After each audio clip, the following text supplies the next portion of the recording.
Assalamualaikum warahmatullahi wabarakatuh. Jumpa lagi dengan saya Netra Kala.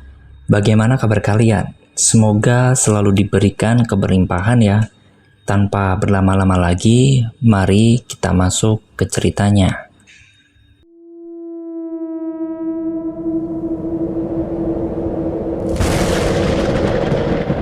Melihat perilaku istrinya yang aneh, Pak D menghambur ke depan dan mencoba memegangi kedua tangan wanita itu agar tidak melukai dirinya sendiri.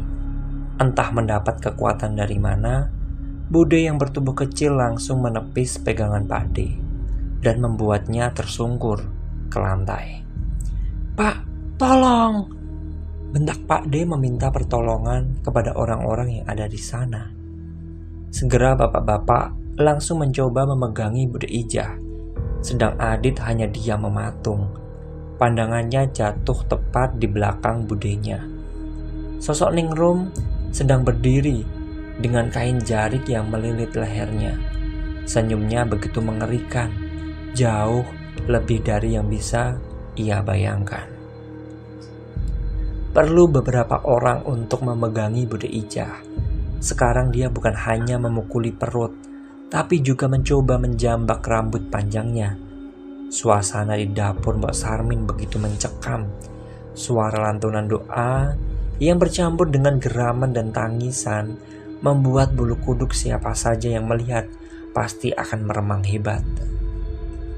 "Tolong Ningrum, tolong!" ucap Bude Ijah serak. "Mas Adit, tolong Ningrum mas." Tersentak, Adit kaget dengan apa yang diucapkan budenya. Bahkan warga yang ada di sana pun juga melihat Adit dengan tatapan kebingungan. "Tolong panggilkan Pak Kades," ucap Pak D Marwanto panik. Buru-buru salah seorang dari mereka langsung berlari meninggalkan rumah Mbok Sarmin untuk memberitahu kepada Pak Kades. Cukup lama bagi mereka untuk memegangi Bude Ijah yang semakin liar. "Sadar Ijah, astagfirullah," ucap Pak D terus-menerus di telinga istrinya. Seperti sudah seabad lamanya Adit berdiri mematung. Tidak ada yang bisa dia lakukan, hingga Adit mendengar ada satu percakapan di depan. Pak Kades dan Arif sudah datang. Melihat keadaan Bude Ijah, sontak Arif mendekat dan menempelkan tangannya di kening wanita itu. Badan Bude semakin liar memberontak. Yang awalnya dia dipegangi 4 orang, kini bertambah menjadi 6 orang, termasuk Arif. Butuh beberapa waktu bagi Arif untuk mengeluarkan sosok yang merasuki Bude. Beberapa menit berlalu. Perlahan Bude Ijah melemah dan diam seketika. Mereka saat ini duduk di ruang keluarga milik Nek Harjo. Selepas kejadian tadi, Bude Ijah langsung tersadar dan dibawa pulang ke rumah. Sekarang semua warga pasti akan heboh dengan kejadian malam ini. "Maafkan saya Mbok Sarmin, tapi apakah memang Mbok Sarmin tidak mengetahui apapun sebelum Ningrum meninggal dunia?" tanya Pak Kades. Awalnya Adit mengira bahwa Mbok Sarmin akan menceritakan soal wanita yang sering mengintai rumahnya. Akan tetapi justru Adit melihat wanita itu menggeleng. "Saya tidak percaya Pak, kalau Ningrum sudah berbuat nista. Saya kenal baik dengan anak saya," ucapnya diiringi dengan tangisan halus. Kembali malam itu mereka semua membicarakan soal kematian Ningrum. Adit sendiri lebih banyak diam dan memperhatikan. Pikiran dan perasaannya benar-benar kacau balau. Sementara itu, semalaman Adit tidak bisa tidur. Masih saja dia memikirkan apa yang sedang terjadi. Ingin menceritakan semua yang ia ketahui kepada Arif. Tapi situasinya tidak mendukung. Beruntungnya saat Adit pergi ke kamar mandi, tiba-tiba saja Arif sudah duduk di amben dapur milik Nek Harjo. Dia meminta untuk esok pagi pergi ke ladang yang berbatasan dengan hutan. Pagi-pagi sekali Adit sudah terbangun. Tidurnya tidak nyenyak. Sosok Ningrum terus muncul di dalam mimpinya. Bahkan lebih parahnya lagi, Adit dalam mimpinya selalu melihat Ningrum mencabut sesuatu yang mirip sekali dengan usus dari selangkangannya, dan ia langsung memakan benda tersebut. Saat Adit sedang berjalan menuju ke ladang, dia beberapa kali mendengar bisikan-bisikan seru. Berita tentang Bude Ijah yang kerasukan hantu Ningrum menyebar begitu cepat.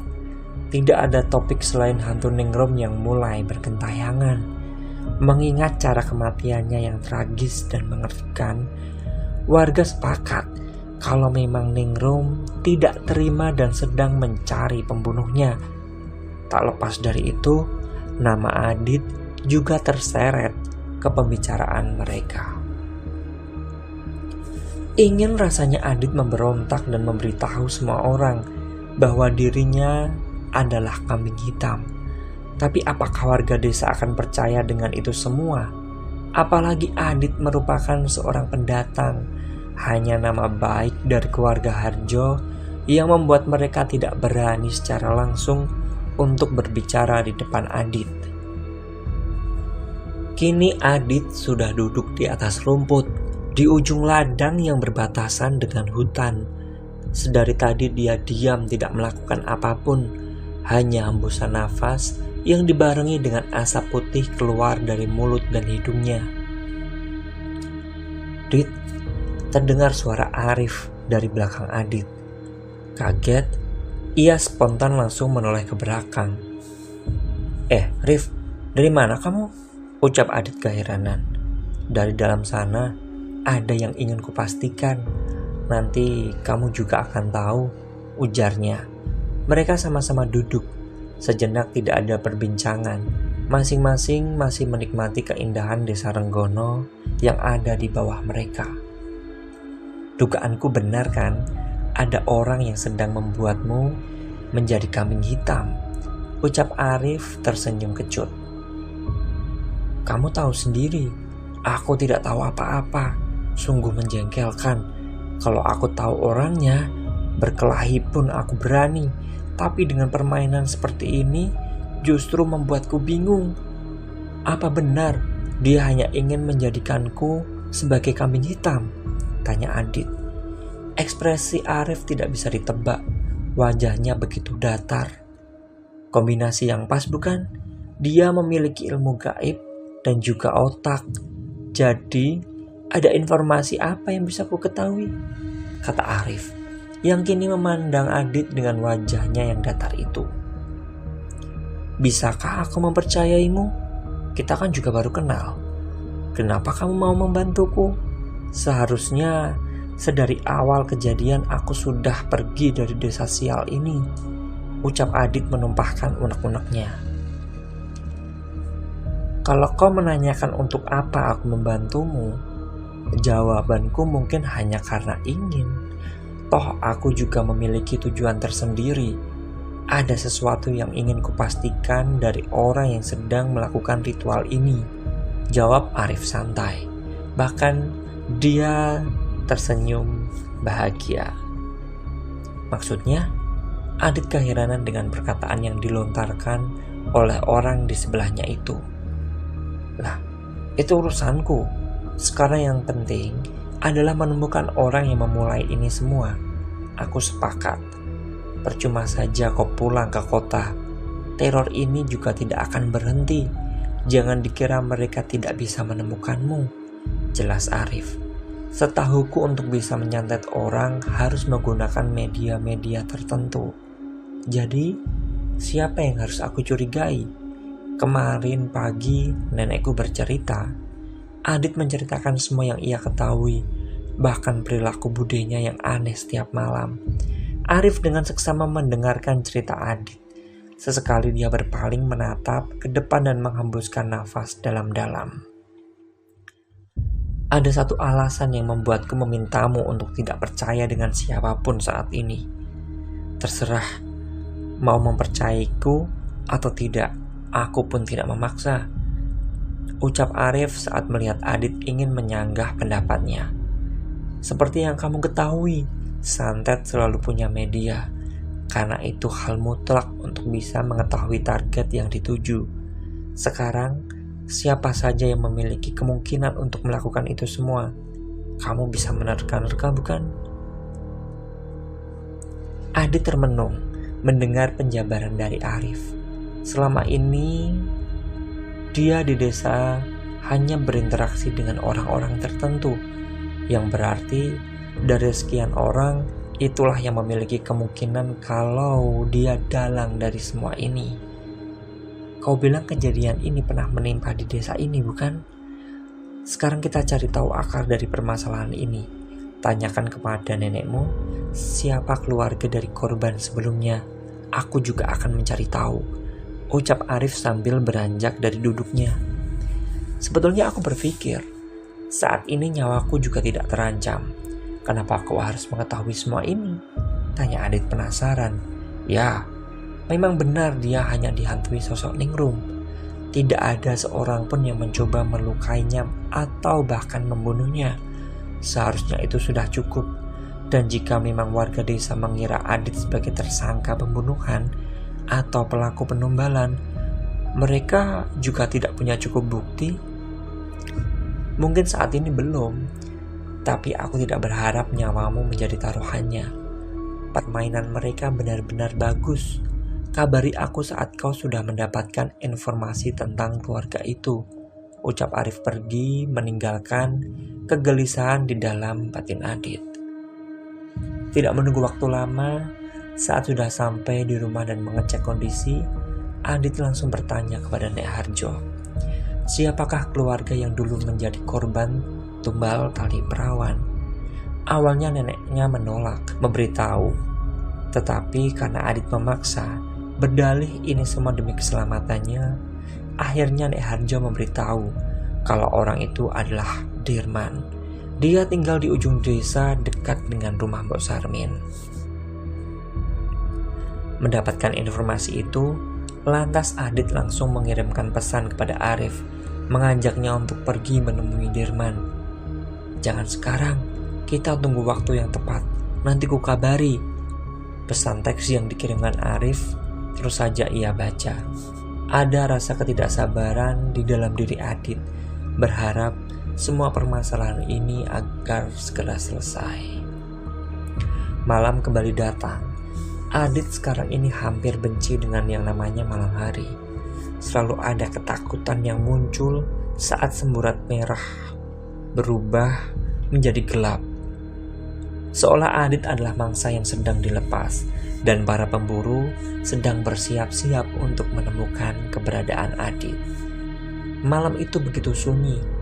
Kabar tersiarnya sosok hantu Ningrum benar-benar membuat desa Renggono seolah menjadi tempat tak berpenghuni. Bahkan pengajian yang seharusnya dilakukan di tempat Mbok Sarmin sengaja dibatalkan agar tidak terjadi seperti semalam. Waktu terus berlalu, Adit tak kunjung bisa memejamkan matanya. Jam sudah menunjukkan pukul 2 pagi. Sedari tadi dia mendengar ada suara langkah kaki yang terus saja mondar-mandir di luar rumah. Tepat berada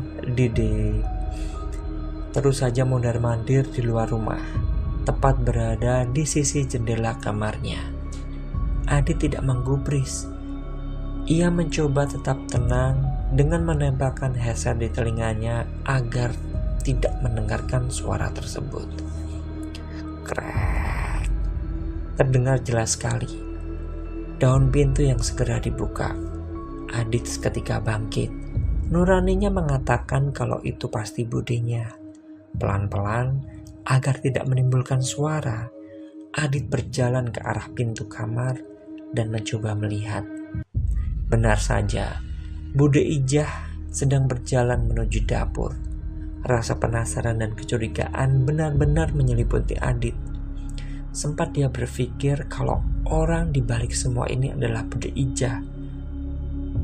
Dengan berpura-pura ke kamar mandi, Adit berjalan ke dapur.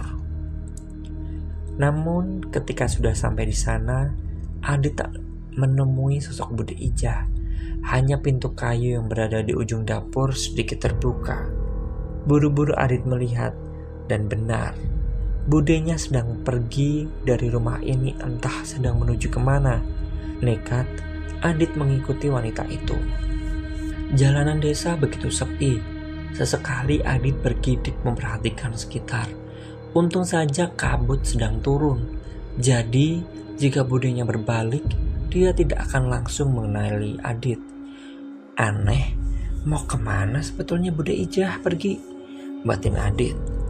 Terus saja dia melangkah. Jarak yang tidak begitu jauh membuat Adit harus sedikit bersembunyi. Namun budenya dari tadi juga tidak menengok ke arah belakang. Sosoknya terus saja berjalan hingga menuju ke arah hutan. Adit berhenti, langsung jongkok menggeser tubuhnya ke arah semak. Kini Bude Ijah sedang berbicara dengan laki-laki yang Adit tidak kenali. Laki-laki itu berpakaian hitam dan menggunakan kupluk di kepalanya. Beberapa saat kemudian, mereka langsung berjalan masuk ke dalam hutan. Tepat di mana Adit pernah melihat sekumpulan orang membawa tampah berisikan sesajen saat pertama kali datang ke rumah Ningrum. Ada terbesit rasa takut dan ingin kembali, tapi sudah kepala tanggung.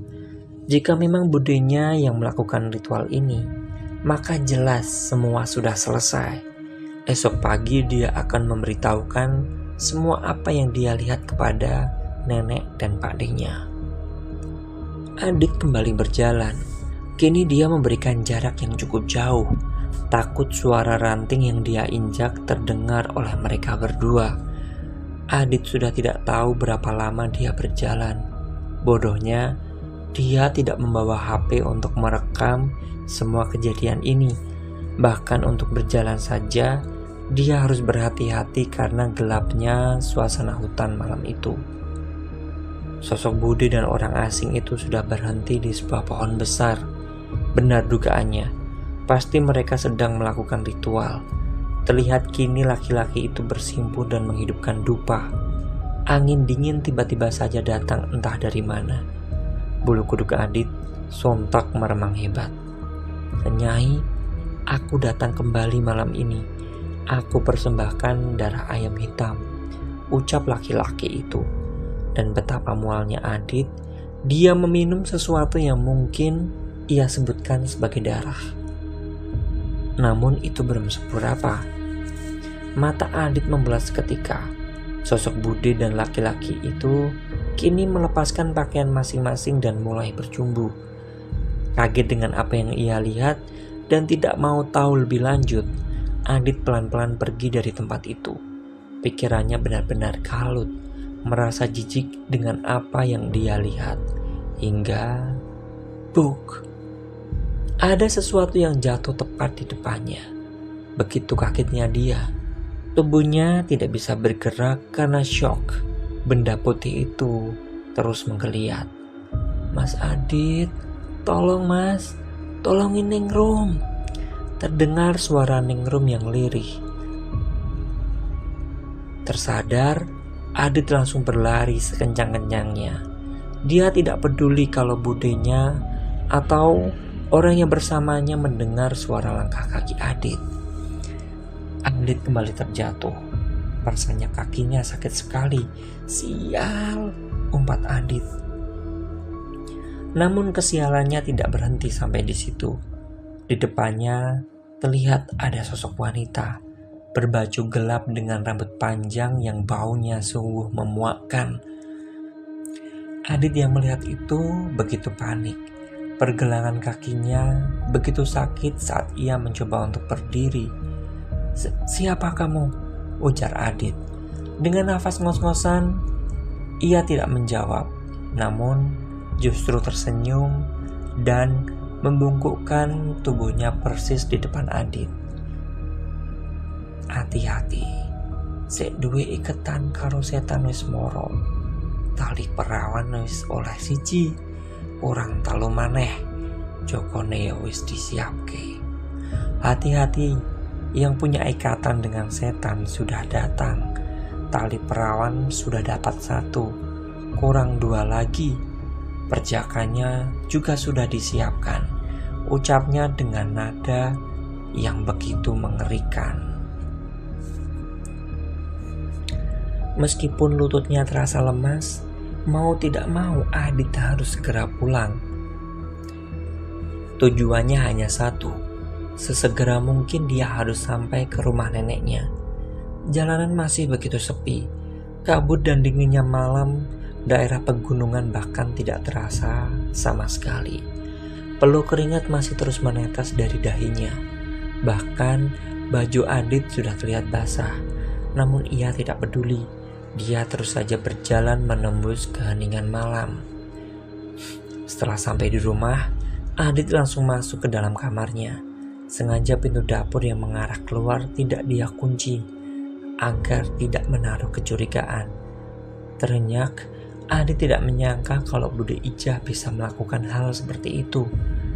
Sebatang rokok sudah ia bakar, berharap bisa sedikit menenangkan batinnya. Sialan, gila!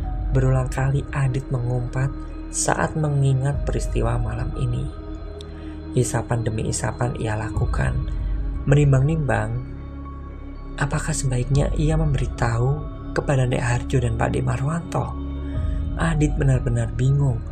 Di satu sisi, dia sudah muak dengan semua kejadian yang ia alami. Namun, di sisi lain, Adit juga merasa tidak nyaman jika nanti Pak Dirnya tahu dan menjadi sebuah masalah baru. Bisa gila kalau seperti ini, ucap Adit sambil mengacak-acak rambutnya. Adit terdiam. Dia ingat kalau ritual santet atau guna-guna pasti menggunakan media.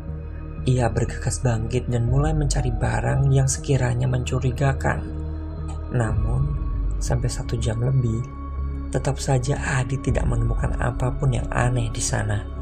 Lelah dengan semua kejadian yang ia alami malam ini, tanpa sadar, Adit sudah tertidur pulas. Seolah ada seseorang yang meneriaki dengan keras di telinga Adit. Matanya tiba-tiba saja terbuka dengan cepat. Perasaannya benar-benar merasa tidak nyaman, mengingat apa yang membuatnya sedemikian kacau.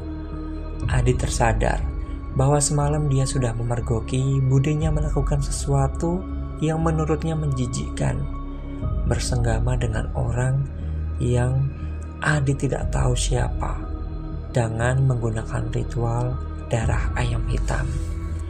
Butuh beberapa waktu bagi Adit untuk menenangkan diri. Dia tidak mau gegabah. Semalaman dia sudah menimbang-nimbang semuanya. Adit sudah berniat dan bertekad untuk menyelidiki ini semua. Adit beranjak di tempat tidurnya, mengatur wajah agar terlihat tenang. Jika nanti bertemu dengan Bude Ijah, setidaknya tidak ada kecurigaan yang muncul. Suasana pagi itu benar-benar terlihat sepi. Tidak seperti biasanya, padahal jam sudah menunjukkan pukul 6 pagi. Adit tahu kalau neneknya dan Mbok Sarmin pasti sedang jalan-jalan, mencoba berjalan ke arah belakang. Namun tetap saja, ia tidak menemui siapapun di sana. Aneh, biasanya Pak Ade dan Bude sudah duduk di amen dapur jam segini, batin Adit. Karena penasaran dia mencoba berjalan menuju ke arah kamar Pak Ade-nya. Sepelan mungkin Adit berjalan. Saat sudah sampai di depan pintu, dia mencoba mendengarkan. Benar saja, ada suara dari dalam kamar itu. Berarti Pak D dan budenya masih ada di dalam kamar. Merasa kelakuannya sangat tidak sopan, Adit kembali beranjak, berniat untuk menuju kamarnya dan melanjutkan untuk tidur. Namun, saat ia menoleh ke arah cermin yang terpasang di dekat kamar Pak D-nya, Adit mengernyit. Pakaian yang ia kenakan benar-benar kotor. Indera penciumannya juga seketika membaui sesuatu yang tidak enak. Nyengir, Adit sendiri heran. Bagaimana bisa dia tahan dengan pakaian itu semalaman? Mengurungkan niat, ia kembali ke kamarnya. Adit bergegas pergi ke kamar mandi untuk menaruh pakaian kotornya itu. Cukup lama Adit berada di sana. Sedari tadi ia melihat ke arah ember cucian milik Pak D dan budenya. Ada keinginan untuk mencari tahu. Akan tetapi, di dalam batinnya juga ada rasa takut dengan apa yang bakal ia temukan. "Semoga semalam bukan Bude ya," ucap Adit yang langsung saja jongkok di depan ember cucian itu. Adit segera mengaduk-ngaduk ember yang berisikan pakaian milik Bude dan Pak D-nya. Teringat semalam Budenya memakai pakaian putih. Dan benar saja, ada semacam daster berwarna putih dengan bercak-bercak kotor yang Adit yakini itu adalah darah. Yakin kejadian semalam bukan hanya khayalannya saja. "Sial, ternyata Bude Ija sehina itu," ucap Adit yang langsung menaruh kembali pakaian itu ke dalam ember.